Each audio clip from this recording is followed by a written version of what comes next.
Panginoon.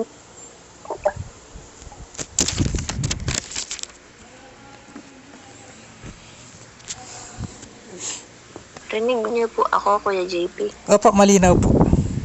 Sige po. Salamat po sa Panginoon. Sige po. Tayo po muna ay manalangin. Panginoon, pinupuri at pinapasalamatan ka namin, O Diyos. Salamat po sa buhay, kalakasan, na patuloy ninyong ipinagkakaloob sa amin. Salamat po sa maghapong ito. Salamat po sa panibagong taon, O Diyos. Sa panibagong araw na kami ay pinagtagumpay at sinamahan mo, Panginoon. Salamat po. Natulungan niyo kami na patuloy pong matuto, lumalim sa inyong salita, lalo't higit ay sa relasyon namin sa iyo, Panginoon. At patuloy po na tulungan niyo kami na makapagtapat kami sa bawat araw, ganun din po at kasama yung mga kapatid namin. Salamat po, O Diyos, patawarin niyo po kami sa pagkukulang namin at mga kasalanan. Kami po ay magbubulay sa Exodus chapter 19 at ikaw po ang patuloy na manguna, magtagumpay at maparangalan sa mga hiram po naming buhay sa iyo. Salamat po, O Diyos, sa iyo po ang papuri, ang parangal at pagdakila sa pangalan po ni Jesus. Amen. Yan, sige po. Ako po muna ang mag-share. Yung akin po ay Exodus chapter 19 verse 4. Sabi po dito, nakita ninyo ang mga ginawa ko sa Ehipsyo. Nakita rin ninyo kung paano dinalo ko kayo rito tulad ng isang agilang nagdadala sa kanyang mga inakay. Yan po, salamat po sa salita ng Panginoon. Ito po ay yung panahon na nakikipag-ugnayan ang Diyos sa kanyang bayan, sa mga Israelita sa pamamagitan ng pakikipag-usap ng Diyos kay Moises para po maipaabot niya maipaabot ng Panginoon yung mensahe niya sa kanyang bayan. At alam niyo po, sabi doon, nakita na daw ng mga Israelita yung ginawa ng Panginoon dun sa mga Ehipsyo. At nakita rin ng mga Israelita kung paano silang hinango, iniligtas at dinala ng Panginoon sa ilang para kalingain. Sabi doon, tulad daw ng isang agilang nagdadala sa kanyang mga inakay. O di ba yung agila, kahit wala na siyang makain, basta madala niya yung pagkain niya dun sa kanyang mga anak. Ang Panginoon, ganun din po sa ating buhay. Maraming bagay yung nagawa na ng Panginoon at ginagawa pa ng Panginoon, hindi lang dun sa mga Israelita. Ganun din po sa ating pong buhay sa araw-araw. Doon na nga lang po sa nagdaang taon. Napakaraming bagay at pagtatagumpay na yung ginawa ng Panginoon sa buhay. At madaming pagliligtas na ginawa ang Diyos sa atin. Kagaya po nila, siguradong ang dami-dami ding mga kamangha-manghang bagay ang kinilos ng Panginoon sa buhay natin, sa iba't ibang sitwasyon, sa iba't ibang paraan, iba't ibang pagkakataon, at iba't ibang kadakila at kapangyarihan ng Panginoon. Diba po, kaya nga kung iisipin natin, nandito na yung panibagong taon at dapat ay yung tugon pa rin natin sa Panginoon ay yung tugon na andun pa rin yung pagtatapat, yung paglilingkod at pagpapatuloy sa paggawa sa ubasan ng Panginoon. Kasi tandaan po natin, we are victorious in Christ. Ano po? Tayo ay mananagumpay sa Panginoon. Dahil kagaya nga po nung nabanggit nung nakaraang araw, lagi tayong inihahanay ng Diyos na mananagumpay sa parada ng tagumpay dahil yun sa Panginoon. Kaya nga po, muli nating itiwala at ihandog, ialay natin yung hiram nating buhay sa Diyos ng buong buo. At patuloy na ipaglingkod natin ito sa Panginoon. May lakas pa tayo, may pagkakataon pa tayo, may masasabi pang araw at panahon. Gamitin natin ito para makapagbalik tayo sa Panginoon at makapag-alay ng ating buhay ng buong buo. Kaya salamat po sa Diyos, sa Panginoon po yung pinakamataas na papuri at pasasalamat. At sumunod naman po ay si Kuya JP. Amen. Sa mga pagpalang gabi ho sa atin at lalong-lalo na rin po sa ating Panginoong Diyos. At Purihin po ang Panginoon dahil po talagang napakabuti po niya. Dahil ngayon po ay simula na ng taong 2025 at talagang patuloy niyong pinapadama sa atin ang kanyang wagas na pag-ibig sa atin, at talagang patuloy ho ang pagbuhos ng kanyang biyaya sa atin at mga pagpapala. At ngayon po, ang sa akin pong share ay yung sa Exodus chapter 19 verse 14 tsaka 22. Bumaba si Moises sa bundok at inutusan niya silang linisin ang sarili nila at hinilabhan ng mga tao ang kanilang mga damit. At kaya kahit na ang mga pari na palaging lumalapit sa presensya ko ay kailangan maglinis ng kanilang mga sarili, dahil kung hindi paparusahan ko sila. At yun, ipinakikita ko dito yung simbolismo nung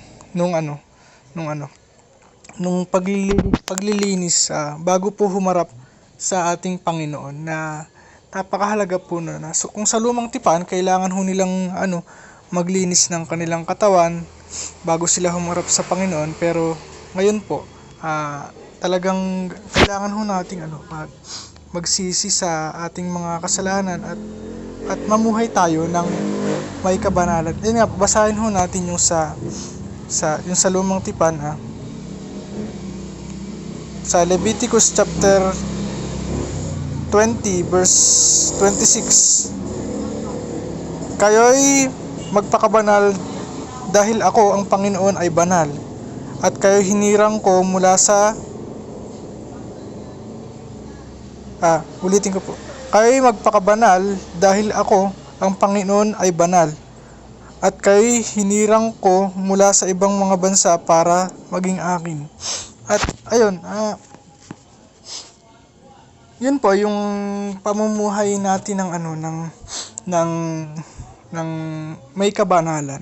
Yung patuloy ho nating paggawa ng mabuti sa ating kapwa, na kahit na po marami pong nanguusig sa atin, kahit maraming sumusubok sa atin, kung totoo ba talaga yung ipinapakita natin sa kanila, yung maayos na pakikitungo natin sa ating kapwa.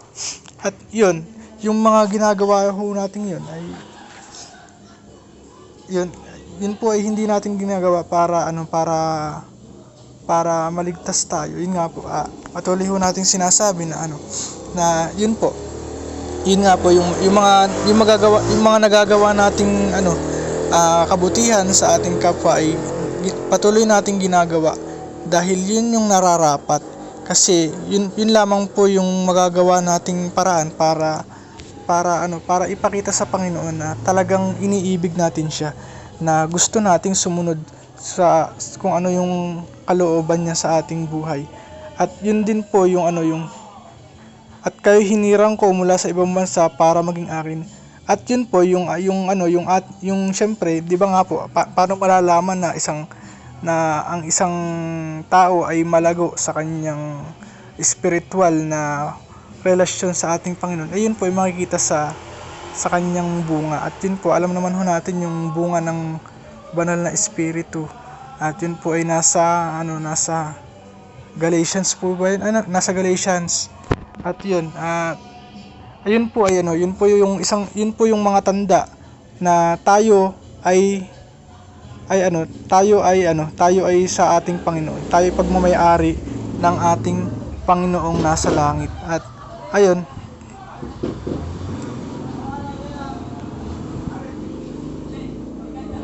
at kagaya ho nung sa Josue chapter 3 verse 5, pagkatapos sinabi ni Josue sa mga tao, linisin nyo ang inyong sarili dahil bukas ipapakita sa inyo ng Panginoon ang mga kamanghamanghang bagay. At ayun, na yun, napaka rin po, isang rin yun na meron pa pong isang verse, masyado lang po dito po sa isang verse, pinakita rito na sa lumang tipan, kailangan nilang maglinis ng kanilang katawan, ng kanilang sarili bago sila tumanggap ng mga biyaya sa Panginoon. Kagaya nga ho nung sa Bilang chapter 11 verse 16 to 18, yun po yung panahon na nagreklamo po ang mga Israelita kay Moises dahil po lagi na lang mana yung kanilang kinakain at gusto naman nilang makakain ng karne. At ayun sinabihan sila na kailangan muna nilang linisin ng kanilang sarili bago nila tanggapin yun. At ayun, dito naman po sa Josue, kailangan din nilang linisin yung kanilang sarili bago nila ma-witness yung mga dakilang bagay na ipapakita ng Panginoon sa kanila. At sa unang Samuel chapter 16 verse 4 to 5, sinunod ni Samuel ang inutos ng Panginoon. Pagdating niya sa Bethlehem, sinalubong siya ng mga tagapamahala ng bayan na nanginginig sa takot. Nagtanong sila, "Kapayapaan ba ang pakay mo sa pagpunta mo rito?" Sumagot si Samuel, "Oo, matiwasay akong pumunta rito para maghandog sa Panginoon. Maglinis kayo ng sarili niyo sa pagharap sa Kanya at sumama kayo sa akin sa paghahandog." Pagkatapos, ginawa ni Samuel ang seremonya para linisan si Jesse at ang mga anak niya na inanyayahan din sila sa paghahandog. At yun, kaya po ginawa po ni Samuel ito ay naparoon siya para hanapin kung sino yung nakatakdang maging susunod na hari ng Israel. At ayun, dito sa bandang huli, hinirang po dito yung pinakabunsong anak ni Jesse. At yun nga po ay walang iba kundi si David na isang pastol. At ayun po, dito sa bagong tipan, sa unang Thessalonica chapter 4 verse 3 to 4 tsaka 3 to 4 tsaka verse 7 to 12. Nais ng Diyos na maging banal kayo, kaya lumayo kayo sa sexual na immoralidad.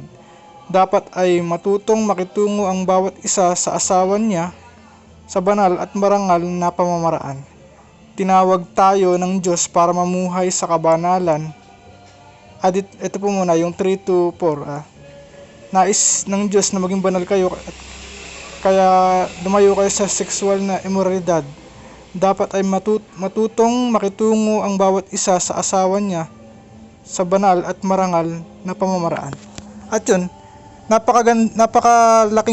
napakagandang paalala ho ito sa atin na dapat ay matutong makitungo ang bawat isa sa asawa niya sa banal at marangal na pamamaraan. Na ayun, isa pong patunay yun na hindi po sagot ang pag-aasawa para po anong tawag doon?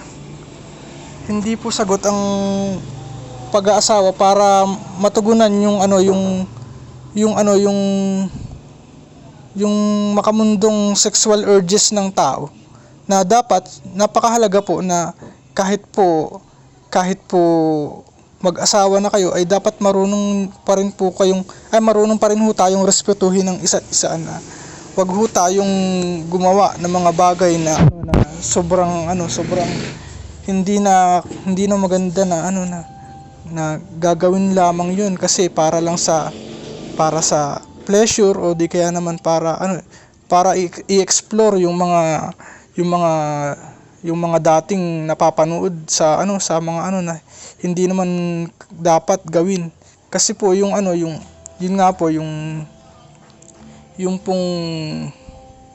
pong ganun na yung pong sex ay yun po ay biyaya po ng Panginoon para lamang po sa yun po ay nararapat lang pong gawin sa mga mag-asawa. At yun ay ginagawa out of love, hindi po out of lust na ganun na ginagawa yun kasi yun para yun po ay pamamaraan para maging isa yung lalaki at babae. At yun po yung nagiging nila yung tawag doon, yung way para magkaroon sila ng union at magkaroon sila ng anong tawag doon yung yung yun ay yun ganun nga po. At hindi po yun dapat ginagawa out of curiosity na gusto lamang explore yung ganun na kung ano-ano mga bagay na yun po ay out of love lang dapat na ginagawa yun para sa Diyos na para magawa kung ano po yung kalooban ng Diyos. At yun nga po sa naman tinawag tayo ng Diyos para mamuhay sa kabanalan, hindi sa kahalayan.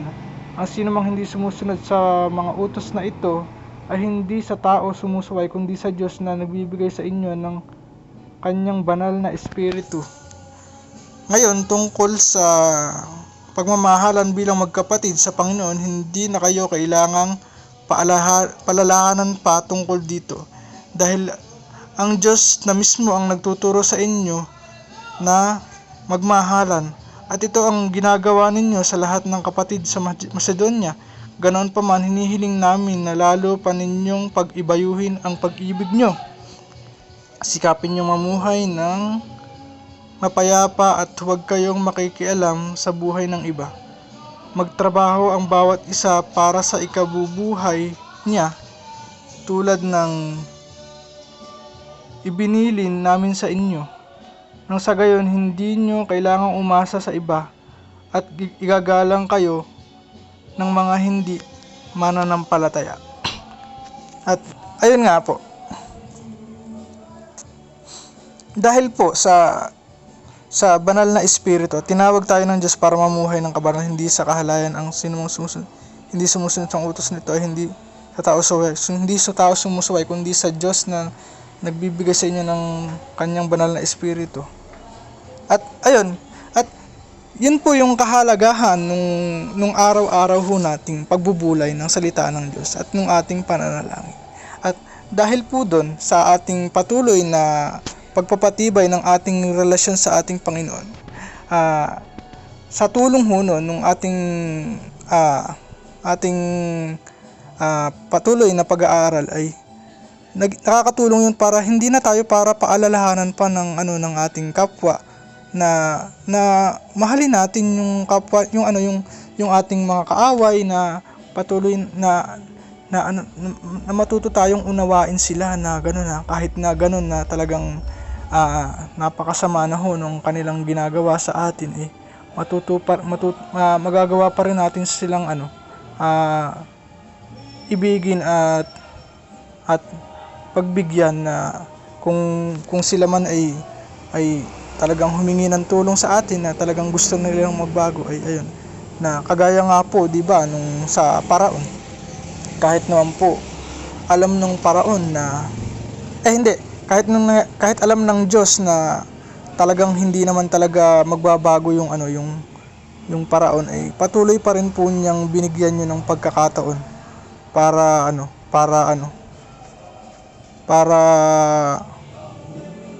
kasi nga po, di ba, sasabihin nung paraon na ako po, na nagsisisi na siya sa kanyang kasalanan, na sinasabi niya kay Moises na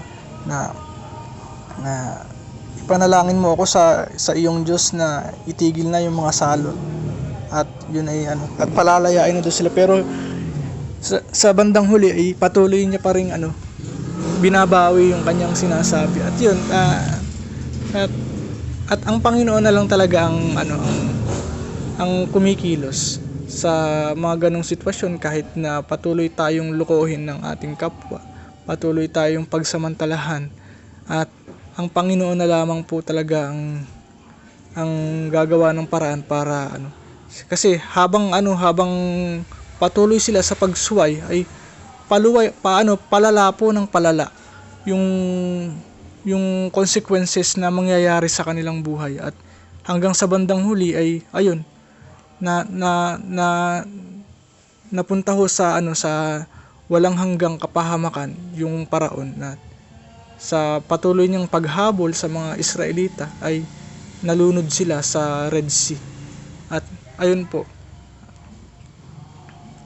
tapat ang Diyos. Ay hindi. nang sa gayon hindi na kayong umasa sa iba at igalang kayo ng mga hindi mananampalataya. At yun, yun po yung resulta na ng patuloy nating paggawa ng mabuti sa kabila ng mga ganong bagay na makikita sa atin ng ibang tao kahit po ng mga hindi mananampalataya na karapat dapat lang ho nila tayong pakitunguhan ng maayos na magagawa nilang respetuhin tayo, na igalang, na gano'n na magagawa nilang makitungo sa atin ng maayos. At ayun, magiging way din yun para isang paraan din yun para malay natin yung mga taong yun ay makakilala rin sa Panginoon dahil po sa patuloy nating paggawa ng kabutihan sa kanila. At ayun, at sa ating sa ating paghahayag ng mga mensaheng nagmumula sa Panginoon, ayun,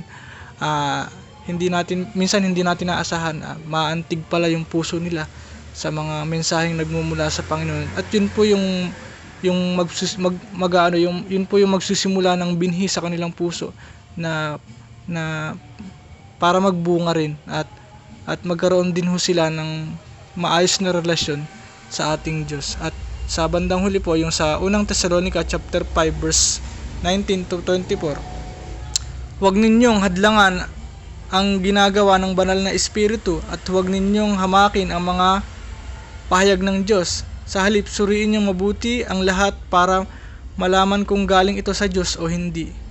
Panghawakan nyo ang mabuti at iwasan ang lahat ng uri ng kasamaan.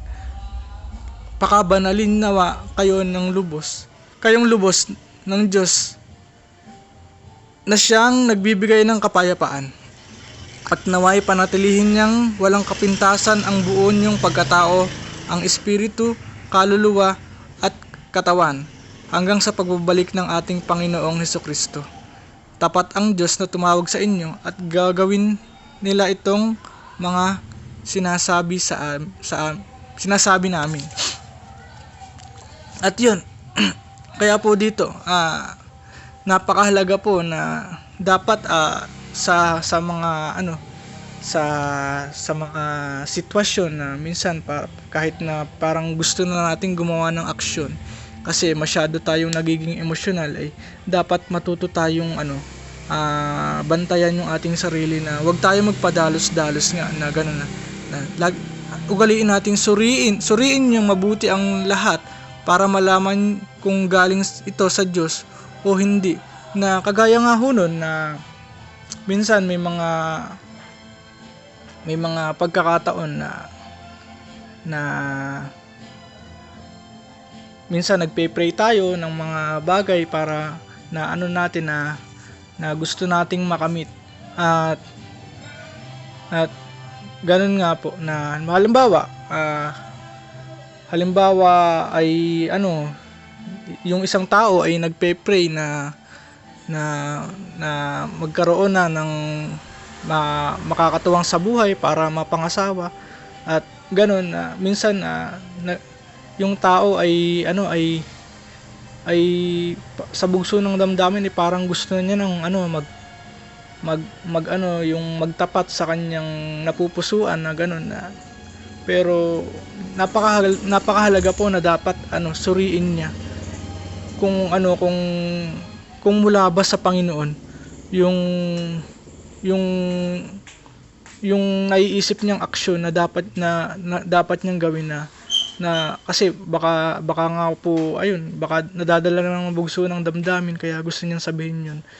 At ganun nga po na dapat lagi tayong maging maingat na lagi nating suriin ang ating sarili na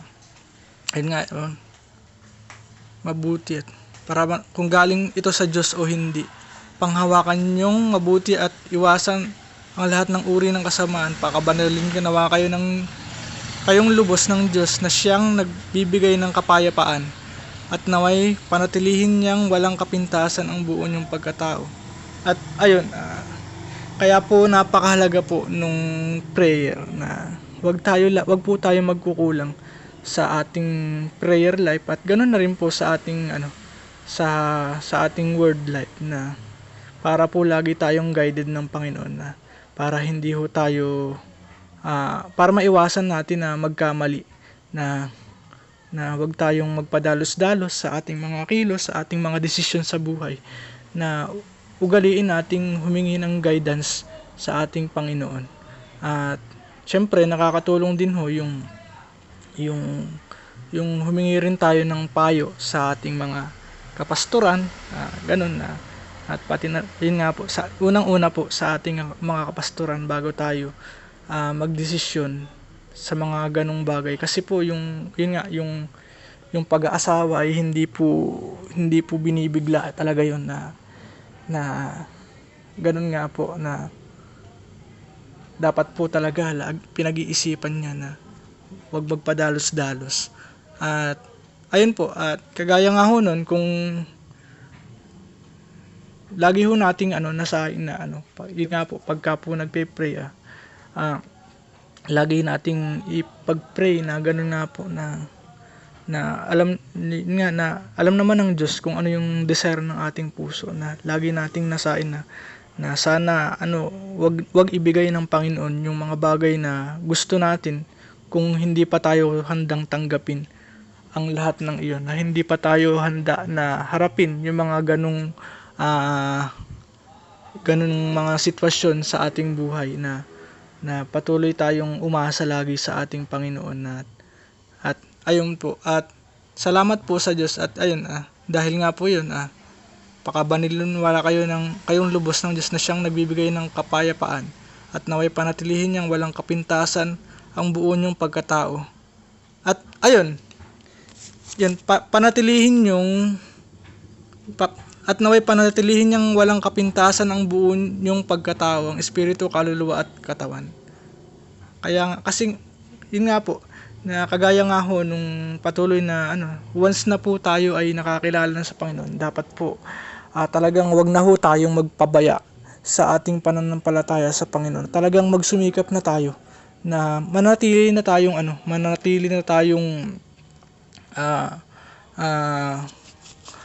sikapin na natin na maging kalugod-lugod sa paningin ng ating Panginoon, na naway panatilihin niyang walang kapintasan ang buo niyong pagkatao, na ganun, kasi talagang malapit na po ang pagdating ng ating Panginoong Hesukristo.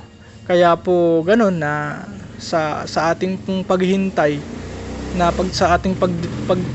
sa pagdating ng ating Panginoon, dapat handa tayo palagi, kasi walang nakakaalam kung kailan siya darating, na kagaya nga ho nung sinasabi na ang Panginoon ay darating na tulad ng isang magnanakaw, na kagaya nga ho nung nasusulat na kung may dalawang taong naggigiik, ang isa ay kukunin niya at yung isa ay iiwan.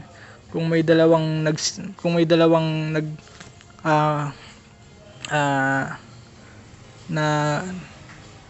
nasa loob ng bahay, ayun nga, at ganun nga po. Kaya po lagi po tayong maging handa sa mga, at yun, ang isang tao ay mapapatunayang mayroong wisdom na nagmumula sa Panginoon kung siya ay palaging handa sa lahat ng pagkakataon, na hindi siya nagiging panaya sa buhay, na ganun nga, na kasi yung karamihan sa mga tao ay iniisip, matagal pa namang darating ang Panginoon, gagawin ko muna kung ano yung gusto ko.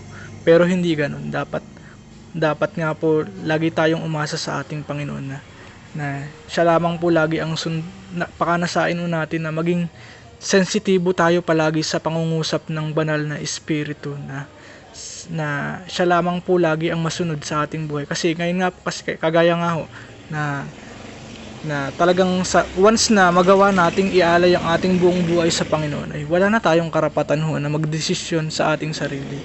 Ang kailangan lang ho natin talagang gawin palagi ay sumunod na lamang sa ating Panginoon. At yun, sa mga ganong sitwasyon, wala na tayong karapatang magreklamo kung ano man po ang nararanasan natin ngayon, na kahit na minsan mahirap, ay ayun, kailangan lang ho na talaga nating magtiis.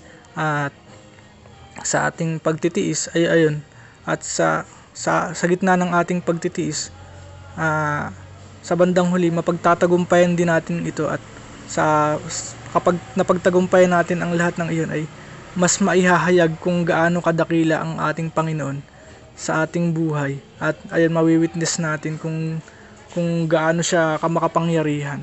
At talagang ganun nga po, at mabuti ang Panginoon, at salamat po, at nasa Diyos po lahat ng papuri, pagdakila at pagluwalhati.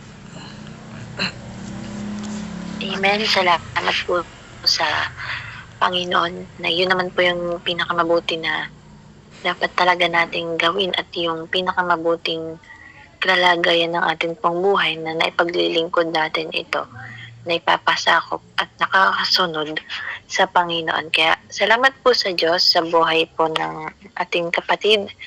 At ngayon naman po ay may nais po bang magbalik ng papuri at pasasalamat sa Panginoon? Ano ba?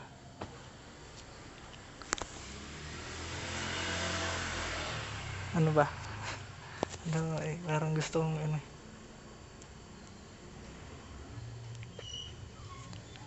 Amen. At kung wala na po ay dadako na po tayo sa closing prayer. Salamat po sa Panginoon sa katagumpayan po ng maghapong ito. Salamat po sa kanyang mga salita. Salamat po sa mga bagay na ipinapaunawa ng Diyos. Ganon din ay marami pang bagay sa buhay ng mga Israelita sa paglilid ni Moses, na nandun yung kalooban at pangunguna ng Panginoon.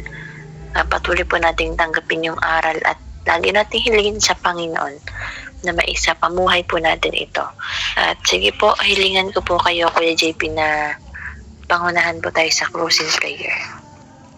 Sige po, tayo po pumikit at manalangin na Ama naming nasa langit, Lord, dakilang Diyos na makapangyarihan sa lahat, kataas-taas ang Diyos, karapat-dapat lang ho namin itaas palagi ang inyong pangalan. Kayo lamang po ang aming parangalan sa lahat ng sitwasyon, Panginoon. Salamat po, Panginoon, sa gabing ito, sa patuloy niyong pagsama sa amin, dahil po rito ay pinapatunayan niyo na talagang kayo'y tapat sa amin, Panginoon, na hindi kayo nagkukulang sa amin, Panginoon. Salamat, Panginoon. Diyos na makapangyarihan sa lahat, Lord. Diyos na mahabagin, Panginoon, Lord. Salamat po sa lahat ng mga kapahayagan na patuloy niyong inahayag sa aming buhay, Panginoon, na karapat dapat lang ho talaga naming ipagkatiwala sa inyo ang lahat ng bagay, na wag ho kaming magpadalos-dalos, lalong lalo na sa bugso ng aming damdamin, Panginoon, na lagi naming nasain na lumapit sa inyo at magtanong bago kami magdesisyon sa lahat po ng mga gagawin namin, Panginoon Lord. Patuloy kayong kumilos sa aming buhay, Panginoon.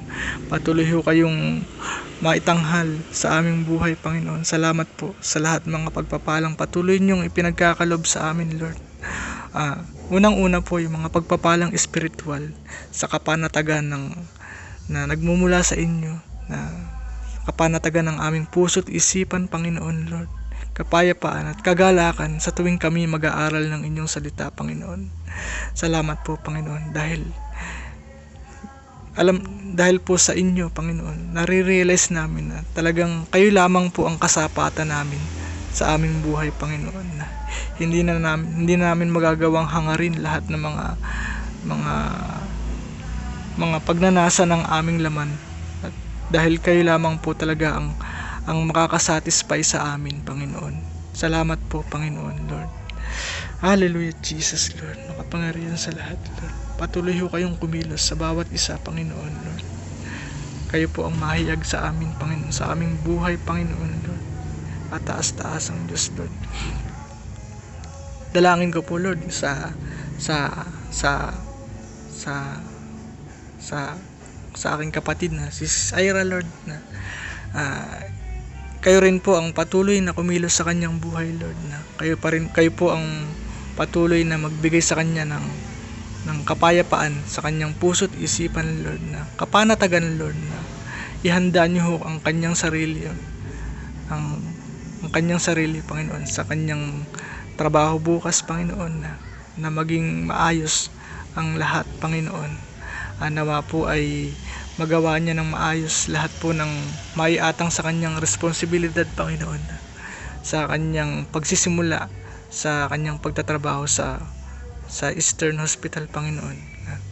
Kumilos po kayo sa buhay ng aking kapatid na ito, Panginoon. Nawa po ay kayo po ang nawa po ay magsilbing liwanag po ang kapatid kong ito sa mga taong nakapaligid sa kanya, Panginoon. Unang-una sa mga pasyenteng kanyang aalagaan, Panginoon, at pati na rin po sa mga kanyang katrabaho, mga kapwa nurse, mga doktor, kahit sa guard at mga janitor, Panginoon Lord. Nawa po ay maipahayag din ho ng kapatid kong ito ang mga mensaheng nagmumula sa inyo, Panginoon, upang makakilala rin sila sa inyo, Panginoon, na sa kagaya ho ng mga pasyente na talagang minsan ay nawawalan na ng pag-asa, Lord. Kasangkapanin niyo po ang kapatid kong ito para kayo po ang magbigay ng pag-asa sa mga taong iyon, Panginoon, na tanging kayo lamang po ang sagot sa lahat ng mga suliranin ng bawat isa, ng bawat tao sa mundo, Panginoon. At kung magagawa rin ho nila na tanggapin kayo bilang tagapagligtas at tanging daan patungo ho sa inyo, sa aming Ama na nasa langit, Panginoon, ay ano man ho ang mangyari sa bawat isa, ay marirealize ho nila na ang kamatayan, Panginoon, ay pasimula ng tunay na buhay, ang buhay na kapiling kayo, Panginoon. At yun po ang pinakananasan ng bawat isa, Panginoon, ang makapiling kayo, Panginoon. At Lord, kung magawa nyo man po na makagawa ng mga milagro, Panginoon, sa mga taong iyon, Panginoon, ay maihayag po ang kanilang buhay, Panginoon, sa lahat, Panginoon. Maging living testimony sila sa mga kanilang mga kakilala, mga kamag-anak, sa kanilang pamilya, Lord, na magawa rin nilang makapaglingkod din sa inyo, Panginoon. At magawa rin nilang maging instrumento rin nyo ho sila para marami pa rin ho ang kumilala sa inyo at pakanasain din na magkaroon din ng matibay na relasyon sa inyo, Panginoon, sapagkat yun po ang pinakamahalaga sa lahat, ang magkaroon nga po ng magandang relasyon sa inyo, Panginoon, Lord. At yun nga po, at dalangin ko ho, Lord, na bigyan nyo ho sila ang unang-una po sa aking kapatid na ito, Lord, pati na rin ho sa kanyang mga katrabaho, Lord. Alam ho namin na hindi biro ho ang kanilang trabaho. Kayo po ang magbigay sa kanila ng kalakasan, Panginoon, Lord, upang magawa nila ng maayos ang kanilang trabaho, Panginoon.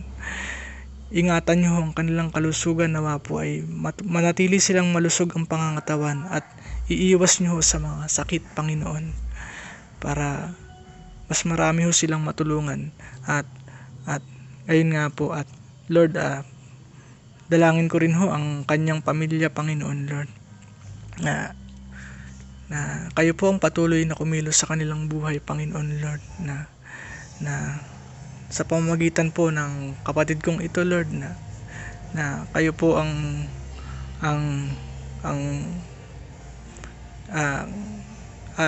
yung kapatid ko pong ito ang maging instrumento, Lord, para mas tumibay pa ho ang relasyon ng bawat isa sa inyo, Panginoon, Lord, na nawa po ay maging daan ho rin ito para yun nga po, na makakilala rin ho ng lubusan ng kanyang Ama sa inyo, Panginoon, Lord, na kagaya ho ng pagpapagal ng aking kapatid na ito, Lord, yung kanyang pamangkin at mga kapatid at mga yun nga po, yun, Panginoon, Lord, at yung asawa ng kanyang kapatid, Panginoon, Lord, kumilos po kayo sa kanilang buhay, Panginoon. Hipuin niyo ang puso ng bawat isa, Panginoon, at magawa rin ho nilang makapaglingkod sa inyo, Panginoon, Lord, at nawa po ay yung kanyang kuya, Panginoon, at yung asawa ng kanyang kuya, Panginoon, na nawa po ay maging huwaran ho sila sa kanilang anak na si Denden, Panginoon, na maging masunuring bata, Panginoon Lord, na yun naman po ang gusto nyo, Panginoon Lord, na nawa po sa kanyang paglaki, Lord, na magkaroon ho siya ng banal na takot sa inyo, Panginoon Lord, na mataniman nyo rin ho siya ng salita nyo, Panginoon, sa kanyang puso, Lord, na magawa rin ho niyang balang araw ay makapaglingkod din sa inyo, Panginoon. At patuloy nyo ho siyang, ang bawat isa sa kanyang pamilya, Panginoon, patuloy rin ho kayong magbigay sa kanila ng mga pagpapalang spiritual, at yun nga po ay ang kalusugan din ho ng bawat isa, Panginoon Lord, na iiwas din ho sila sa mga sakit, Panginoon, at patuloy ho kayong yun nga po na patuloy po kayong kumilos sa kanilang buhay, Panginoon Lord, at yun, dalangin ko po, Panginoon Lord, na sa mga susunod na sa mga araw, Panginoon, marami man pong mga pagsubok ang dumating, Lord, ay manatili ho silang nananalig sa inyo, Panginoon, na matibay ang pananampalataya sa inyo, Panginoon, ang pagtitiwala kahit anuman po ang mangyari, Panginoon, anuman po ang mga pagsubok ng kagayang ng nangyari kay Job, Panginoon Lord, nawa po ay manatili ang pagkakaisa sa bawat isa, Panginoon. At ganoon din po kay Sis Biena, Panginoon Lord, ngayon po na siya po ay magtatrabaho na rin, Panginoon Lord, ingatan niyo sa kanyang pagbiyahe, Panginoon, lagi, dahil malayo rin po yung kanyang trabaho, Panginoon. At nawa po ay maging pagpapala rin siya sa lahat ho ng mga katrabaho niya at mga nakakasalamuha doon po sa kanyang pinagtatrabahuhan, Lord, na patuloy niyo siyang bigyan ng wisdom, Panginoon, kung paano niya magagawa ng maayos ang kanyang trabaho, dahil kagaya nga ho ng sinabi ng kapatid kong ito, Lord, na talagang hindi niyo nung una ay talagang hindi niya ho alam kung ano ang gagawin niya, pero kayo po lamang ang nagbibigay ng wisdom talaga, Panginoon, para magawa ng maayos ang bawat trabaho, Lord, na kayo po ay tapat sa bawat isa, Panginoon Lord. At Lord, dinadalangin ko rin ho na kayo po rin ang tumugon sa lahat ho ng mga pangangailangan ng kapatid kong ito, Lord, na minsan ay nagkukulang sa budget, Panginoon, pero salamat din ho sa buhay ng kapatid kong ito na talagang patuloy na nagtitiwala sa inyo, Panginoon, at dahil doon sa kanyang pagtitiwala at pagpapagal sa inyo, Panginoon Lord, ay inahayag nyo sa kanyang buhay na talagang hindi rin ho kayo nagpapabaya sa kanya, Panginoon Lord, na talagang perfect timing lagi ang inyong pagtugon sa lahat ng kanyang pangangailangan, at talagang palagi ay nakakauwi siya tuwing Sunday service para sumamba sa inyo, Panginoon. Salamat po, Panginoon. At yung kanyang pamilya rin po, Panginoon, yung kanyang kapatid nagtatrabaho rin po sa malayo, kayo rin po ang mag-ingat sa kanya, Panginoon Lord. Kayo po ang patuloy na humawak ng buhay ng bawat isa sa kanyang pamilya, Panginoon Lord, at nung kanyang ama, Panginoon. Kayo rin po ang kumilos sa kanya, Panginoon, na nawa po ay makakilala rin ho siya sa inyo, Panginoon, at nawa po ay hindi ko po alam kung meron na ho siyang trabaho ngayon, pero nawa po kung meron na po, Panginoon, kayo pa rin po ang mag-ingat din sa kanya, Panginoon. Kayo rin ho ang patuloy ng magbigay sa kanya rin ng wisdom para magawa niya ng maayos ang kanyang trabaho, Panginoon Lord. At ganoon din ho yung kanyang ina, Panginoon, na katatapos lang ho nung kanyang kaarawan nung nakaraang taon, Panginoon, nakaraang Disyembre, Panginoon Lord. Patuloy nyo ang ibuhos ang inyong pagpapala sa kanila, Panginoon. unang-una po yung mga pagpapalang espiritual, Panginoon Lord. Patuloy ho kayong kumilos sa buhay ng kapatid kong ito, Panginoon Lord. At ganun din po yung iniindang sakit ng kapatid kong si Sis Biena, Panginoon. Yung kanyang bukol sa kanyang katawan, Panginoon.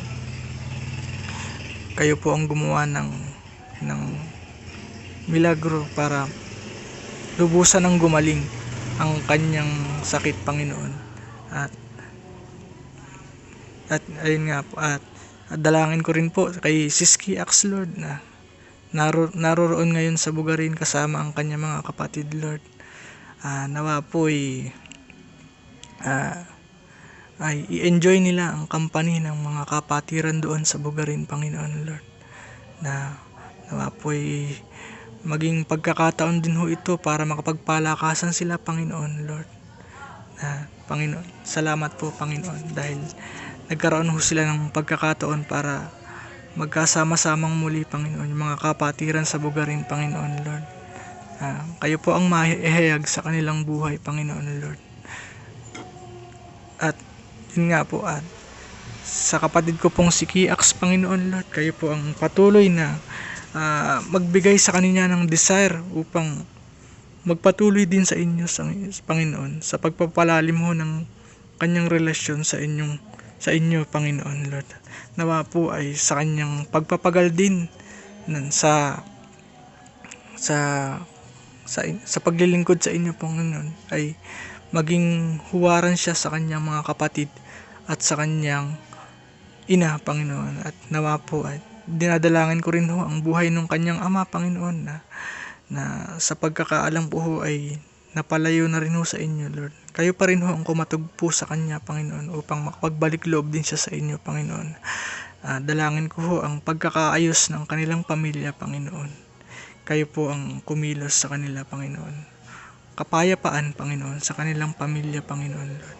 Pagkakabuklod-buklod, pag-uunawaan, Panginoon. Kapatawaran sa isa't isa, Panginoon, Lord. Dakilang Diyos, ang kapangyarihan sa lahat, Lord.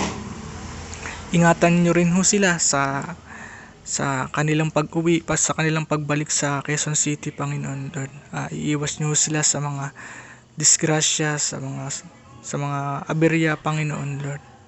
At ngayon, yun din po, Panginoon, kagaya ho ng dalangin ko sa lahat, patuloy rin ho kayong ingatan ang kanilang kalusugan, Panginoon Lord. Kayo po ang magbigay sa kanila ng mahabang buhay, Panginoon, upang makapaglingkod din sila sa inyo, Panginoon, ng maayos, Panginoon Lord.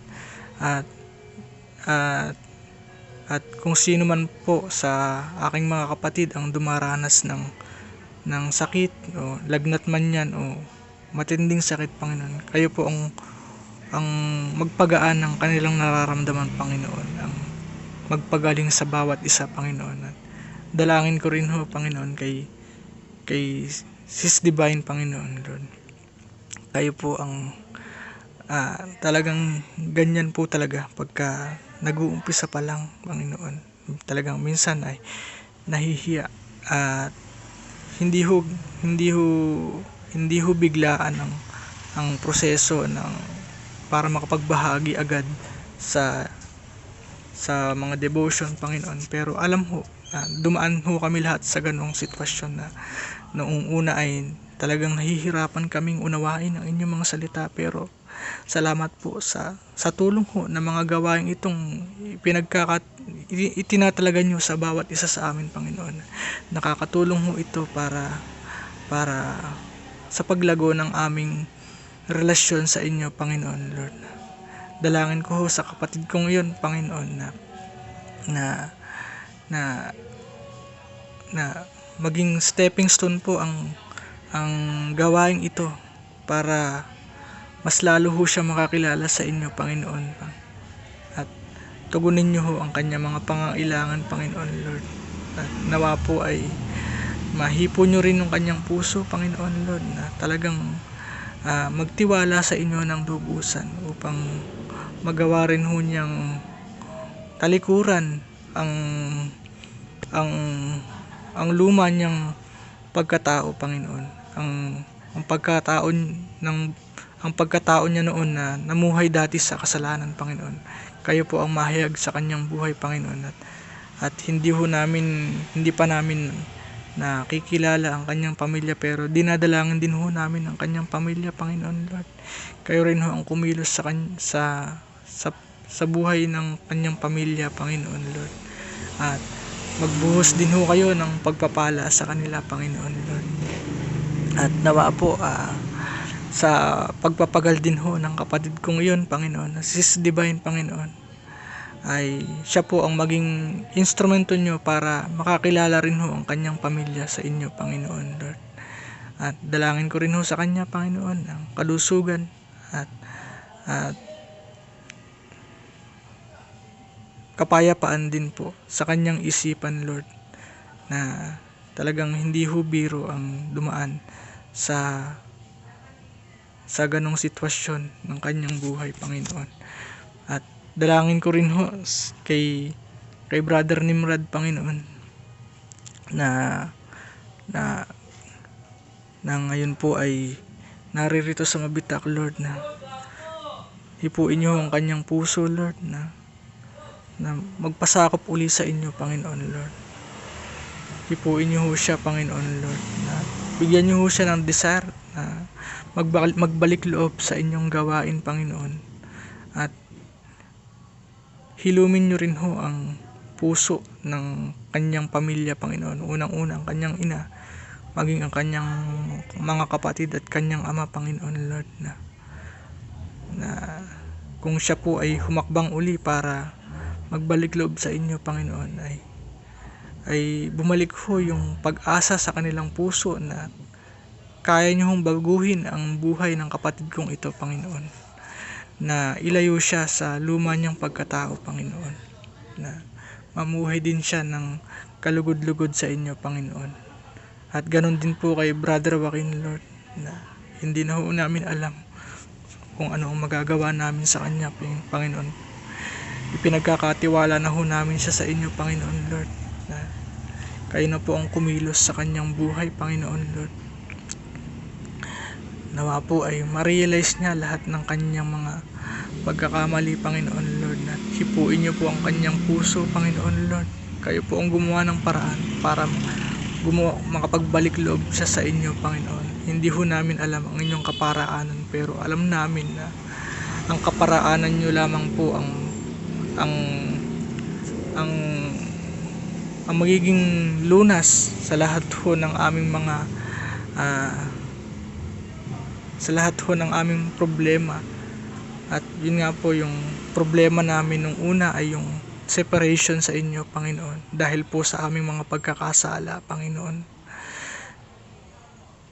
Kumilos po kayo sa buhay niya, Panginoon, sa kanyang pagbabalik sa inyo, Panginoon, ay maging daan iyon para magkaroon ng reconciliation sa kanyang pamilya, Panginoon, na makausap niyang muli ang kanyang ina, Panginoon, at magkaroon din ho ng kapatawaran sa bawat isa, Panginoon. Ingatan niyo ang buhay ng kapatid kong ito, Lord, na nawa po ay bigyan niyo ho siya ng conviction na natanggihan lahat po ng mga tukso ng kaaway. Alam ho namin na mahirap ang mapalayo sa inyo, Panginoon. Kayo po ang kumilos sa kanyang buhay, Panginoon. At kay Brother Ace, kayo rin po ang kumilos sa kanyang buhay, Panginoon Lord. Hindi ko po alam kung nasa saan siya ngayon, Panginoon. Pero ilid niyo ho siya pabalik sa amin, Panginoon, upang makapaglingkod din ho siya sa inyo, Panginoon. Ako po ay natutuwa nung mga ilang araw na nakapiling ko siya, dahil nakita ko rin ho yung kanyang desire na talagang mag-aral ng inyong salita, Panginoon. Pagpatuloy niya ho sana iyon, Panginoon, kahit siya'y malayo sa amin, Panginoon, na nawa po ay totoo na talagang meron siyang maayos ding relasyon sa inyo, Panginoon. Nawa po ay kayo rin po ang kumilos sa kanyang buhay, Panginoon, na iparealize niyo sa kanya na kung ano talaga yung calling niyo sa kanya, Panginoon. kayo po ang magpahayag sa kanya at bigyan nyo rin ho siya ng sensitibong espiritu, Panginoon, upang maramdaman din ho niya ang pagkilos nyo sa kanyang buhay, Panginoon, at sa kanyang pag-aaral ng inyong mga salita, Panginoon, ay makapagpahayag din ho kayo sa kanya kung ano po ba talaga ang nais nyo sa kanyang buhay. Ingatan nyo ang buhay ng kapatid kong ito, Panginoon, kalusugan, sa kanyang kalusugan, Panginoon, at ngayon at ayun po, at dinadalangin ko rin ho yung mga yung aming kapastoran, Panginoon, at lahat ho ng inyong lingkod, Panginoon, at kayo po ang patuloy na kumilos din sa kanilang buhay at tugunin nyo ho lahat ng kanilang pangangailangan, Panginoon, Lord. Siyempre, unang-una po yung karunungang nagmumula sa inyo, Panginoon, na para patuloy silang maging daan sa buklod ng bawat isa, Panginoon, at lalong-lalo na ho ng inyong katawan, Panginoon, na kahit na gano'n na marami pong iba't ibang pangalan ng iglesia, Panginoon, ay magawa ho nilang magkaisa dahil kayo lamang po ang inyong anak na si Jesus ang nag-iisa na ang itinuturing naming Panginoon. Kayo po ang maihayag sa buhay ng bawat isa, Panginoon, Lord, na at alam ho namin na hindi rin biro ang responsibilidad na inaatang nyo sa kanila, Panginoon, Lord. Sa mga panahon na sila ay napapagod, kayo po ang magsilbing kalakasan nila, Panginoon. At sa mga panahong sila ay nangihina, kayo po ang maging kapahingahan nila, Panginoon, Lord. Na maging kagalakan ho ang inyong mga salita sa bawat isa, Panginoon, na patuloy na magbigay ng lakas at makapagpatuloy sa kanilang ministeryo, Panginoon, Lord, na kumilos po kayo sa buhay nila, Panginoon, Lord, na nawa po ay patuloy ho kayong nawa po ay patuloy niyo po silang ingatan sa lahat ng kanilang lakad, Panginoon, sa mga kapastoran na bumabiyahe, Panginoon, at nagmamaneho ng kanilang sasakyan, Panginoon. Ingatan niyo ang kanilang mga sasakyan, at na nawa po ay wag magkaroon ng mga aberya. At dalangin ko rin ho lahat ng mga hinahayuan ng bawat isa, Panginoon. Kayo po ang patuloy na nawa po ay na manatili ang init sa kanilang naway manatili ang pag-aalab ng kanilang puso patungkol ho sa inyong mga salita, Panginoon. Maging mainit ang pagtanggap nila sa inyo, Panginoon, Lord. Na hipuin nyo ang puso nila, Panginoon, na magawa rin nilang magkaroon ng matibay na relasyon sa inyo, Panginoon, Lord. Kayo po ang maihayag sa kanilang buhay, Panginoon, Lord, na kayo po ang magparealize sa kanila na talagang kayo lamang ang solusyon sa lahat ng bagay, na wag silang maging panaya sa kanilang buhay, Panginoon, Lord, na kayo rin po ang asahan nila sa lahat ng oras, Panginoon, na maging matibay din ho sila sa kanilang pananampalataya, Panginoon, at sa aming pamahalaan, Panginoon, Lord.